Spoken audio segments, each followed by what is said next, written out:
Hi, ಎಲ್ಲರಿಗೂ ನಮಸ್ಕಾರ. ಮನೋಜ್ಞ Pratap YouTube ಚಾನಲ್ಗೆ ಎಲ್ಲರಿಗೂ ಸ್ವಾಗತ. ಇವತ್ತು ನಾನು ನಿಮ್ಮೆಲ್ಲರಿಗೂ ನಮ್ಮ ಮೈಸೂರಿನ ಶೈಲಿಯಲ್ಲಿ ಮಾಡುವ ಉಪ್ಸಾಂಬಾರ್ ಹಾಗೂ ಸೊಪ್ಪಿನ ಪಲ್ಯ ಮಾಡೋದು ಅಂತ ತಿಳಿಸ್ಕೊಡ್ತೀನಿ. ಸೊಪ್ಪು ನಮ್ಮ ದೇಹಕ್ಕೆ ತುಂಬಾ ಮಹತ್ವವಾದ ಅಂಶ ಆಗಿರುತ್ತೆ. ನಾವು ಸೊಪ್ಪು ತರಕಾರಿ ಆದಷ್ಟು ಹೆಚ್ಚಾಗಿ ಸೇವನೆ ಮಾಡೋದ್ರಿಂದ ನಮ್ಮ ದೇಹದ ಆರೋಗ್ಯ ಚೆನ್ನಾಗಿರುತ್ತೆ. ಸೊ ನನ್ನ ಮಗಳು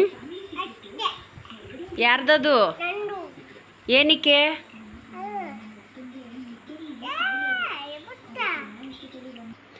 ಮೊದಲಿಗೆ ನಾನು ಕುಕ್ಕರ್ಗೆ ಟೊಮೊಟೊ, ಇಲ್ಲಿ ನಾನು ಒಂದು ಟೊಮೊಟೊನ ಹಾಕ್ತಾಯಿದ್ದೀನಿ. ಸ್ವಲ್ಪ ಅವರೆಕಾಳಿತ್ತು, ಅವರೆಕಾಳು ನನಗೆ ಇಷ್ಟ ಆದ ಕಾರಣ ಸ್ವಲ್ಪ ಅವರೆಕಾಳನ್ನು ಸಹ ಸೇರಿಸ್ಕೊತಾ ಇದ್ದೀನಿ. ಇಲ್ಲಿ ನೀವು ಅಲಸಂದೆ ಕಾಳನ್ನ ಹಾಕ್ಬೋದು ಪಲ್ಯಕ್ಕೆ. ಸೊ ನಾನು ಬೇಳೆಕಾಳು ಹಾಕ್ತಾಯಿದ್ದೀನಿ. ಸ್ವಲ್ಪ ಒಂದು ಟೊಮೊಟೊ ಹಾಕಿದ್ದೀನಿ, ಸ್ವಲ್ಪ ಅವರೆಕಾಳು ಹಾಗೆ ಬೇಳೆನ ಹಾಕಿ ಅದು ತೊಳೆದು ಬೇಳೆನ 2-3 ಸಲ ತೊಳಿಬೇಕು. ವಾಶ್ ಮಾಡಿ ನಂತರ ನೀವು ಹಾಕಬೇಕಾಗತ್ತೆ. ನೋಡಿ ಎಲ್ಲನೂ ನೀಟಾಗಿ ನಾನಲ್ಲಿ ಒಂದು ಹಾಫ್ ಬೌಲ್ ಬೇಳೆ ತೊಗೊಂಡಿದ್ದೀನಿ. ಈಗೇನು ತೋರಿಸಿದ್ದೆ ಅದರಲ್ಲಿ ಹಾಫ್ ಬೌಲ್ ಬೇಳೆ ತೊಗೊಂಡಿದ್ದೀನಿ. 3 ಹಾಕಿ ಮಿಕ್ಸ್ ಮಾಡ್ಕೊತೀನಿ. ಸ್ವಲ್ಪ ನೀರು ಹಾಕಿ ನಮಗೆ ಎಷ್ಟು ಸಾಂಬಾರು ಬೇಕು ಅಲ್ವಾ, ಅಥವಾ ಸ್ವಲ್ಪ ಅದು ಬೇಳೆ ಬೇಯಕ್ಕೆ ಎಷ್ಟು ನೀರು ಬೇಕು ಅಷ್ಟು ನೀರನ್ನ ಹಾಕೋಬೇಕಾಗತ್ತೆ. ನೋಡಿ ಇಷ್ಟು ನೀರು ಹಾಕಿದ್ದೀನಿ, ಸಾಕು. ಇಷ್ಟು ಬೇಳೆ ಬೇಯೋಕ್ಕೆ ಅಷ್ಟು ಸಾಕಾಗುತ್ತೆ. ಸ್ವಲ್ಪ ಕರಿಬೇವಿನ ಸೊಪ್ಪು ಹಾಕಿದ್ರೆ ಸ್ವಲ್ಪ ಫ್ಲೇವರ್ ಚೆನ್ನಾಗಿರುತ್ತೆ. ಕರಿಬೇವಿನ ಸೊಪ್ಪು ಸಹ ನಮಗೆ ತುಂಬ ಇಂಪಾರ್ಟೆಂಟ್ ಕೂದಲಿಗೆ. ಹಾಗೆ ಸ್ವಲ್ಪ ಉಪ್ಪು ಹಾಕ್ಬಿಟ್ಟು ಕುಕ್ಕರ್ನ ಮುಚ್ಚಿಡ್ತಾ ಇದ್ದೀನಿ. ನನ್ನ ಮಗಳು ಯಾ ಮಾಮ, ಹೊಸ ಮಾಮ, ಬಸ್ಸು ಮಾಮನ ಹೊಸ ಮಾಮನ? ಬಸ್ಸು ಮಾಮ ತಕ್ಕೆ ಮಾಮ ಇಷ್ಟ ನನಗೆ. ಎಷ್ಟಿಷ್ಟ?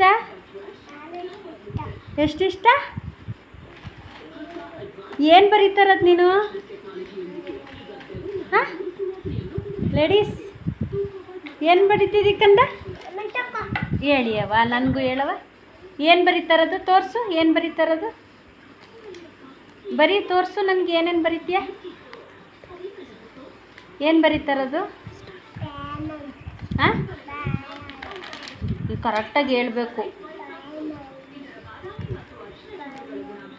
ಬನಾನಾ ಇಲ್ಲ,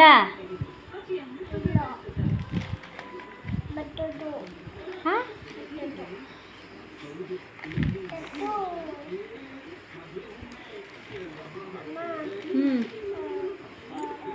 ಬೇಡವಾ? ಬರೀ 1 2 3 ಬರೀ. ಯಾಕೆ ಬೇಡ? ಓದಲ್ವ ನೀನು? ಸ್ಕೂಲ್ಗೆ ಹೋಗಲ್ವ ನೀನು? ಯಾಕೆ ಹೋಗಲ್ಲ? ಇಷ್ಟ ಇಲ್ವಾ? ಯಾಕೆ ಇಷ್ಟ ಇಲ್ಲ? ಕಾಸು ನನ್ನ ಇಷ್ಟ, ನಾ ತೆಗಿತೀನಿ. ಯಾಕೆ ನಿಂಗೆ ಇಷ್ಟ ಇಲ್ವಾ? ಅಮ್ಮ ತಾನೇ ಫೋಟೋ. ಈಗ ನಾನಿಲ್ಲಿ ಸೊಪ್ಪುಗಳು ತೊಗೊಂಡಿದ್ದೀನಿ. ಇಲ್ಲಿ ಉಪ್ಸಾಂಬಾರು ಸೊಪ್ಪು ತೊಗೊಂಡಿದ್ದೀನಿ, ಹಾಗೆ ಒಂದು ಸಬ್ಸಿಗೆ ಸೊಪ್ಪು ತೊಗೊಂಡಿದ್ದೀನಿ.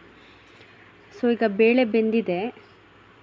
ನಾನು ಟೊಮೊಟೊನೆಲ್ಲ ಎತ್ಕೊಂಡು ಅದನ್ನು ಒಂದು ಬೇರೆ ತಪ್ಪಲೆಗೆ ಹಾಕೊಂಡು, ನಾನು ಸಾಂಬಾರು ಮಾಡ್ತೀನಲ್ಲ ಆ ಬೋಸಿಗೆ ಹಾಕ್ಕೊತಾ ಇದ್ದೀನಿ. ನೋಡಿ, ಯಾಕೆಂದರೆ ನಾನು ಸಾಮಾನ್ಯವಾಗಿ ಟೊಮೊಟೊ ಹಾಕ್ತೀನಿ ಉಪ್ಪು ಸಾಂಬಾರಿಗೆ, ಅದು ಟೇಸ್ಟ್ ಚೆನ್ನಾಗಿರುತ್ತೆ. ಸ್ವಲ್ಪ ಬೇಳೆನೂ ಎತ್ಕೊಂಡು ಹಾಕ್ಕೊತೀನಿ. ಬರೀ ನೀರಂಗಿರೋ ಬದಲು ಸ್ವಲ್ಪ ಇದೆಲ್ಲ ಮಿಕ್ಸ್ ಮಾಡಿ ನಾವು ಉಪ್ಪು ಸಾಂಬಾರು ಮಾಡೋದ್ರಿಂದ ಚೆನ್ನಾಗಿರುತ್ತೆ. ಈಗ ಏನು ನಾನು ಕಟ್ ಮಾಡಿ ಇಟ್ಕೊಂಡಿದ್ದೆ ಉಪ್ಪು ಸಾಂಬಾರು ಸೊಪ್ಪು, ಸಬ್ಸಿಗೆ ಸೊಪ್ಪು, ಅದನ್ನೆಲ್ಲ ತೊಳೆದ್ಬಿಟ್ಟು ನೀಟಾಗಿ ವಾಶ್ ಮಾಡಬೇಕು. ಇದನ್ನು ಹಾಗೆ ಹಾಕಬೇಡಿ, ನೀಟಾಗಿ ಸೋಸಿ ಕಟ್ ಮಾಡಿ ವಾಶ್ ಮಾಡಿ ಒಂದು 3 ಸಲ. ಅದು ಮಣ್ಣಿರುತ್ತೆ ತುಂಬ. ಸೊ ಅದನ್ನು ನೀಟಾಗಿ ಕ್ಲೀನ್ ಮಾಡಿ ತದನಂತರ ನಾನು ಇಲ್ಲಿ ಕುಕ್ಕರ್ಗೆ ಹಾಕ್ತಾಯಿದ್ದೀನಿ. ಏನು ಬೇಳೆ ಬೇಯಿಸ್ಕೊಂಡಿದೆ ಅದಕ್ಕೇ ಹಾಕ್ಕೊತಾ ಇದ್ದೀನಿ ಸೊಪ್ಪನ್ನ. ಈ ಸೊಪ್ಪು ತುಂಬಾ ಇಂಪಾರ್ಟೆಂಟ್. ಇಲ್ಲಿ ಅರಿವೆ ಸೊಪ್ಪು ಹಾಕಿದ್ದೀನಿ. ಅರಿವೆ ಸೊಪ್ಪು ನಮ್ಮ ದೇಹದಲ್ಲಿರೋ ರಕ್ತದೊತ್ತಡನ ಕಡಿಮೆ ಮಾಡುತ್ತೆ, ಮತ್ತು ಕಡಿಮೆ ಕೊಲೆಸ್ಟ್ರಾಲ್ ಇರುತ್ತೆ ಈ ಸೊಪ್ಪಲ್ಲಿ. ಹಾಗೆ ಸಬ್ಸಿಗೆ ಸೊಪ್ಪಲ್ಲೂ ಸಹ ವಿಟಮಿನ್ ಎ ಇರುತ್ತೆ. ಸೊ ನಾವು ಸೊಪ್ಪನ್ನ ಅತಿ ಹೆಚ್ಚು ನಾವು ದಿನನಿತ್ಯ ಆಹಾರ ಸೇವನೆಯಲ್ಲಿ ನಾವು ಸೊಪ್ಪನ್ನ ಅತಿ ಹೆಚ್ಚು ಸೇವನೆ ಮಾಡೋದ್ರಿಂದ ನಮಗೆ ನಾವು ಉತ್ತಮ ಆಹಾರದ ಶೈಲಿ ಹೊಂದೋದ್ರಿಂದ ಉತ್ತಮ ಜೀವನ ಶೈಲಿನ ನಾವು ಹೊಂದ್ಬೋದು. ಸೊ ನೋಡಿ, ನೀರು ಹಾಕಿಬಿಟ್ಟು ಆ ಸೊಪ್ಪು ಬೇಯೋಕ್ಕೆ ಎಷ್ಟು ನೀರು ಬೇಕು, ಆಲ್ರೆಡಿ ಬೇಳೆ ಬೇಯಿಸ್ಕೊಳ್ಳೋಕೆ ಸ್ವಲ್ಪ ನೀರು ಹಾಕಿದ್ವಿ, ಇವಾಗ ಹಾಕಿ ಬೇಯಿಸಬೇಕು. ನೋಡಿ, ನಾನು ಇದ್ರಲ್ಲಿ ಕುಕ್ಕರ್ನ ಮುಚ್ಚಲ್ಲ, ಜಸ್ಟ್ ಪ್ಲೇಟ್ನ ಮುಚ್ಚಿನ ಹಾಗೆ ಕವರ್ ಮಾಡಿ ಬೇಯಿಸ್ಕೊಂಡಿರೋದು. ಚೆನ್ನಾಗಿ ಮಳ್ಳಿದೆ, ಚೆನ್ನಾಗಿ ಕುದಿಬೇಕು. ಸೊಪ್ಪು ಬೆಂದಿದೆ ನೋಡಿ, ಇಷ್ಟು ಸಾಕು ನಮಗೆ. ನಾನಿಲ್ಲಿ ಟೆಸ್ಟ್ ಮಾಡಿದ್ದೀನಿ, ನಮಗೆ ಎಷ್ಟು ಬೇಕು ಅದಕ್ಕೆ ಅಷ್ಟು ಬೇಯಿಸ್ಕೊಂಡು ಸೋಸ್ಕೊಂಡು ಇಟ್ಕೊಂಡಿದ್ದೀನಿ. ಸೊಪ್ಪನ್ನ ಸಪ್ರೇಟು, ಆ ನೀರನ್ನ ಬೇಯಿಸ್ಕೊಂಡು ಬಿಟ್ಟಿರುತ್ತೆ ನೀರು ಸಪ್ರೇಟು. ಈಗ ಪಲ್ಯಕ್ಕೆ ಮಾಡಬೇಕು. ಪಲ್ಯ ಮಾಡೋಕ್ಕೆ ಒಂದು ಬೌಲ್ಗೆ ಎಣ್ಣೆ ಹಾಕಿದ್ದೀನಿ. ಎಣ್ಣೆಗೆ ಹಸಿಮೆಣ್ಸಿಕಾಯಿ ಅಥವಾ ಒಣಮೆಣ್ಸಿಕಾಯಿ ಹಾಕಬೇಕು. ಜೀರಿಗೆ ಇದ್ದರೆ ಜೀರಿಗೆನೂ ಹಾಕಿ ಚೆನ್ನಾಗಿರುತ್ತೆ. ಹಾಗೆ ಈಗ ಬೆಳ್ಳುಳ್ಳಿ ಹಾಕ್ತೀನಿ. ಸ್ವಲ್ಪ ಫ್ರೈ ಮಾಡ್ಕೊಳ್ಳಿ, ಅದು ಫ್ಲೇವರ್ ಬಿಡೋವರೆಗೂ ಫ್ರೈ ಮಾಡ್ಕೊಳ್ಳಿ. ಅದಾದಮೇಲೆ ಇಲ್ಲಿ ನಾನು ಈರುಳ್ಳಿನ ಹಾಕಬೇಕು. ನಾನಿಲ್ಲಿ 2 ಮೀಡಿಯಮ್ ಸೈಜ್ 2 ಈರುಳ್ಳಿನ ಸಣ್ಣದಾಗಿ ಕಟ್ ಮಾಡ್ಕೊಂಡು ಹಾಕ್ತಾ ಇರೋದು.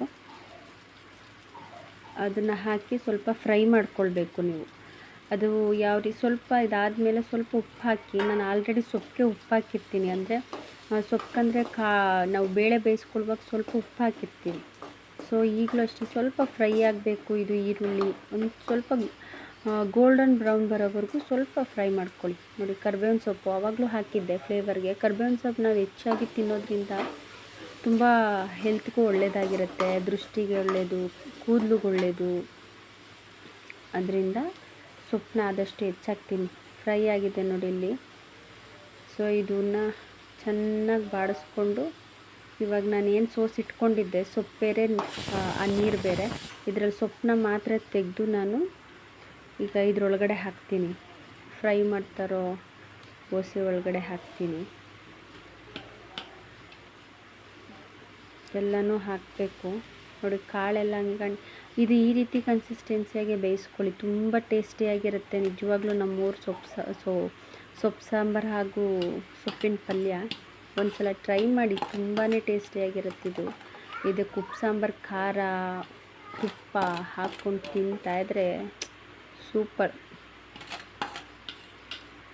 ಯಾವ ನಾನ್ ವೆಜ್ ಪ್ರಿಯರು ಸಹ ಇದನ್ನು ಇಷ್ಟಪಡ್ತಾರೆ.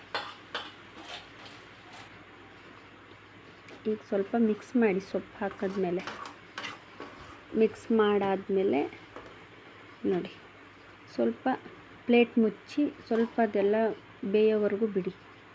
ಚೂರು ಬೇಯಬೇಕು ನೋಡಿ, ಈ ರೀತಿ ಬೇಯಬೇಕು. ಸ್ವಲ್ಪ ಇನ್ನೊಂದು ಸ್ವಲ್ಪ ರುಚಿ ಚೆಕ್ ಮಾಡ್ಕೊಳ್ಳಿ. ರುಚಿ ಸ್ವಲ್ಪ ಸಪ್ಪೆ ಇತ್ತು ನನಗೆ, ಹಂಗಾಗಿ ಸ್ವಲ್ಪ ಉಪ್ಪು ಹಾಕ್ತೆ. ಇಲ್ಲಿ ಕಾಯಿ ಹಾಕ್ತಾಯಿದ್ದೀನಿ. ಕಾಯಿ ನಾವು ಒಂದು ಸ್ವಲ್ಪ ಜಾಸ್ತಿನೇ ಹಾಕಿದ್ರೂ ಏನಿಲ್ಲ, ಟೇಸ್ಟ್ ಚೆನ್ನಾಗಿರುತ್ತೆ. ಸೊ ನಾನು ಇಷ್ಟು ಹಾಕ್ತಾಯಿದ್ದೀನಿ ಕಾಯಿ ಹಾಕಿ ಮಿಕ್ಸ್ ಮಾಡಬೇಕು. ಮಿಕ್ಸ್ ಮಾಡಿದ್ರೆ ಸೂಪರಾದಂಥ ಸೊಪ್ಪಿನ ಪಲ್ಯ ರೆಡಿಯಾಗಿರುತ್ತೆ ನೋಡಿ. ನಾನಿಲ್ಲಿ ನೀಟಾಗಿ ಮಿಕ್ಸ್ ಮಾಡ್ತಾಯಿದ್ದೀನಿ. ಕಾಯಿ ಮಿಕ್ಸ್ ಮಾಡಾದ್ಮೇಲೂ ಸಹ ಸ್ವಲ್ಪ ಒಂದು 1 ಮಿನಿಟ್ ಬೇಯಿಸ್ಕೊಳ್ಬೇಕು.